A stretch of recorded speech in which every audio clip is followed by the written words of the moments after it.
Hello friends, welcome to my channel. இன்னைக்கு நம்ம இந்த வீடியோல ஆர்யா, கௌதம் கார்த்திக் இவங்களோட நடிப்புல வெளியான மிஸ்டர் எக்ஸ் படத்தோட ரிவ்யூ தான் பார்க்க போறோம்.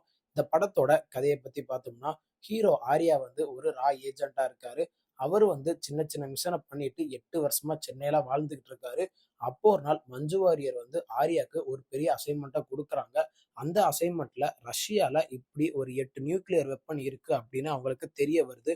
அதனால எப்படியாவது இதை இந்தியாவுக்கு கொண்டு வரணும் அப்படின்னு இந்த ப்ராஜெக்டை ஆரியாட்ட ஒப்படைக்கிறாங்க. அவங்களும் எதிர்பார்த்த மாதிரியே அந்த வெப்பனை இந்தியாவுக்கும் கொண்டு வராங்க. அந்த நியூக்ளியர் வெப்பனை திருடுறதுக்காண்டி ஒரு அண்டர் கிரவுண்ட் கேங்ஸ்டர் வந்து வெயிட் பண்ணிக்கிட்டு இருக்கான். அவங்க எதிர்பார்த்த மாதிரியே அந்த நியூக்ளியர் வெப்பனையும் அவங்க கேட்களை வச்சு திருடிடுறாங்க.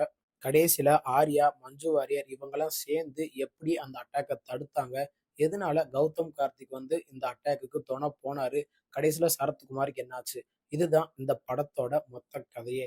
இந்த படத்தோட பாசிட்டிவ்னு பார்த்தோம்னா, டைரக்டர் மனோ ஆனந்த் வந்து அவரோட ஒர்க்கை நல்லா பண்ணியிருக்காரு. ஒரு ஸ்பை ஆக்ஷன் த்ரில்லரை எப்படி தமிழ் மக்களுக்கு கொண்டு போய் சேர்க்கணுமோ அதை நல்லா கொண்டு வந்து சேர்த்திருக்காரு.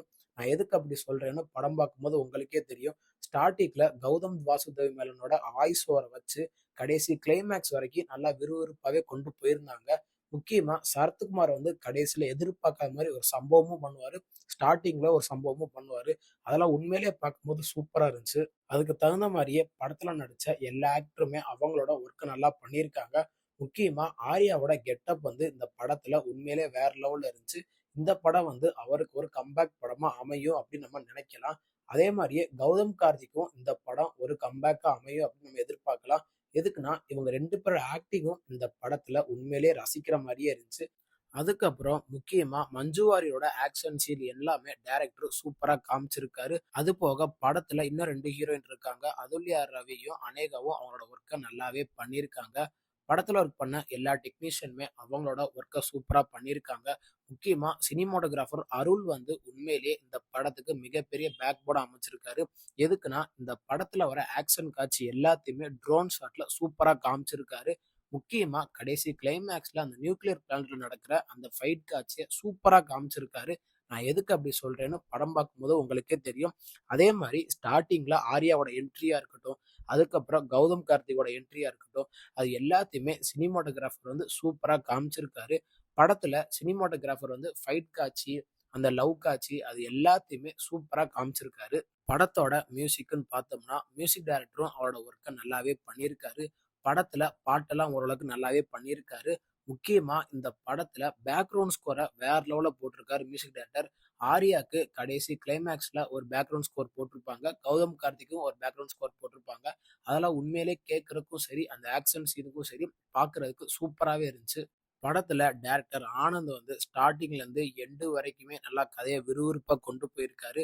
ஒரு ரா ஏஜென்ட்னா இந்தியாக்காண்டி அவர் உயிரை கூட விட தயங்கக்கூடாது அப்படின்னு சொல்ற அந்த காட்சியா இருக்கட்டும், இப்போ இருக்கிற சொசைட்டில ரா ஏஜென்ட்டை எப்படி பார்க்குறாங்க, அதையும் நம்ம டைரக்டர் சூப்பரா காமிச்சிருக்காரு. அதே மாரி படத்துல ட்விஸ்ட் அண்ட் டர்ன்ஸ்க்கு குறையே சொல்ல முடியாது. ஸ்டார்ட்டிங்ல நம்ம யார ரொம்ப நல்லவங்கன்னு நெனச்சோமோ, கடைசி கிளைமேக்ஸ்ல பார்ட் 2க்கு லீடு வச்சு முடிக்கிற மெயின் கேரக்டரா இருப்பாங்க. அதெல்லாம் உண்மையிலேயே பார்க்கும்போது சூப்பரா இருந்துச்சு.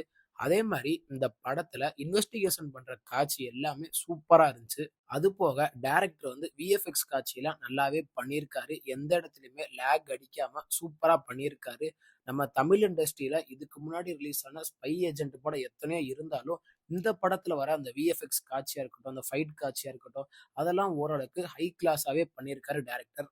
படத்துல டைரக்டர் வந்து ஃபைட்டா இருக்கட்டும், எமோஷனா இருக்கட்டும், லவ்வா இருக்கட்டும், இதெல்லாம் எங்கேயுமே குறை வைக்காம நல்லா கொண்டு போயிருக்காரு. முக்கியமா இந்தியன் ஆர்மிய பத்தி, அந்த ஏர் ஃபோர்ஸ் பத்தி அதெல்லாம் கொஞ்சம் நல்லாவே காமிச்சிருக்காங்க. அது போக படத்துல பிரதமர் மோடி மாரி ஒரு கேரக்டரையும் கொண்டு வந்திருக்காங்க. அந்த கேரக்டரையும் நம்ம டைரக்டர் சூப்பராவே யூஸ் பண்ணியிருக்காரு. படத்தோட நெகட்டிவ்னு பார்த்தோம்னா, டைரக்டர் வந்து கதைய நல்லா தான் கொண்டு போயிருக்காரு. இருந்தாலும் ஃபர்ஸ்ட் ஹாஃப்ல இந்த ஹீரோ காட்சி, இந்த ஹீரோயின் காட்சிய காட்டுற அந்த பில்டப் காட்சிலாம் கொஞ்சம் ஓவரா இருந்துச்சு. அத நம்ம டைரக்டர் கொஞ்சம் அவாய்ட் பண்ணியிருக்கலாம். அது போக செகண்ட் ஹாஃப்ல தேவையில்லாத காட்சின்னு ஒரு 15 நிமிஷம் காட்சி இருக்கும். அத கொஞ்சம் அவாய்ட் பண்ணியிருக்கலாம். ஃபிளாஷ்பேக் காட்சிய இன்னும் கொஞ்சம் நல்லா காட்டியிருக்கலாம். தேவையில்லாத எமோஷனு, அதனால நம்ம குடும்பத்த விட்டு போறது, அப்படி இப்படின்னு கொஞ்சம் கிரிஞ்சான காட்சிலாம் இருந்துச்சு. அதெல்லாம் நம்ம டைரக்டர் கொஞ்சம் அவாய்ட் பண்ணியிருக்கலாம். மத்தபடி இந்த படத்துல பெருசா நெகட்டிவ்னு சொல்றதுக்கு ஒண்ணும் இல்ல. இந்த படத்துக்கு நம்ம குடுக்குற ரேட்டிங் பார்த்தீங்கன்னா, 10க்கு 7.3 குடுக்கலாம். இந்த படத்த தாராளமா ஃபேமிலியோட வீக்கெண்ட்ல தியேட்டர்ல பார்த்து என்ஜாய் பண்ணுங்க. இந்த வீடியோ உங்களுக்கு புடிச்சிருந்தா மறக்காம நம்ம சேனல லைக் பண்ணி, கமெண்ட் பண்ணி, ஷேர் பண்ணுங்க. மறக்காம நம்ம சேனல சப்ஸ்கிரைப் பண்ணி பக்கத்துல இருக்க பெல் பட்டனையும் கிளிக் பண்ணி விட்டுருங்க. தேங்க் யூ ஃபார் வாட்சிங் திஸ் வீடியோ.